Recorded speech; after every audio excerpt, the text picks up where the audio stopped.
Ivoirois, mes frères, chers compatriotes, je suis très heureux d'être là aujourd'hui sur les rails que vous voyez, juste pour vous présenter un pan du projet de transport qui sera combiné au projet de développement de nos différentes régions.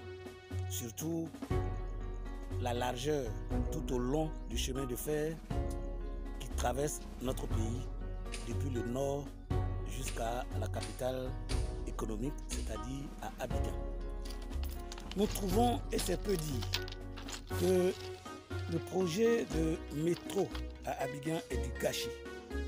L'on nous parle d'à peu près 1000 milliards. Alors nous disons observer ce chemin de fer qui existe déjà, qui est un acquis. Si nous prenons ces 1000 milliards et que nous acquérons 2 trains rapides, si vous voulez même 4, voici ce que nous proposons au peuple de Côte d'Ivoire. 2 trains sont hébergés au nord, 2 trains sont hébergés au sud. Des trains rapides, comme je dis. Quelle est la technique? Au lieu que tout le monde vienne s'agglutiner dans les villes, ça va permettre aux gens de résider dans leur village et de travailler en ville. Exemple, moi j'habite à Nglobo, sous-préfecture de Didiéville. J'ai 2 possibilités pour accéder à une gare. J'ai la première possibilité qui me fait 20 km pour arriver à Boriga. La deuxième possibilité qui me fait 12 km pour arriver à Ndokwasiko. Alors qu'est-ce que j'ai dit? Je travaille de 8h à 16h. Je me dis, à 7h, je prends mon vélo, je prends ma moto, j'arrive à la gare, je prends le train rapide, je viens travailler. Le soir, à 16h, je suis à la gare, je prends le train rapide et quoi? Je retourne chez moi. Je deviens un acteur du développement de l'État en général, mais je suis un acteur du développement de mon village et de ma région. Cela va moins dépeupler nos populations.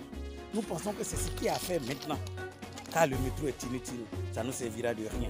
Certainement les amis des gouvernants actuels, la France en particulier, va se sucrer, mais nous la facture sera salée pour nous, sans rien nous donner.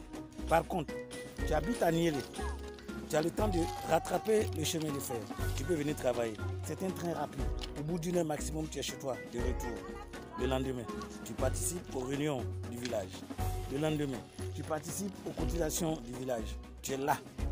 Tu es un acteur du développement de la Côte d'Ivoire en général, mais un acteur du développement de Niélé en particulier. Ivoiriens, mes frères, voici ce que nous vous proposons. Et c'est pourquoi le Rivas dit que gouvernons autrement. Les moyens pour nous en sortir sont là. Je vous l'ai déjà dit, la Côte d'Ivoire n'est pas un PPTE. La Côte d'Ivoire est un pays riche à développer. Seule la sagesse manque à ceux qui sont déjà passés. Mais nous avons la chance d'avoir la connaissance requise et la compétence nécessaire. Ivoirois, Ivoiriennes, soyez salués.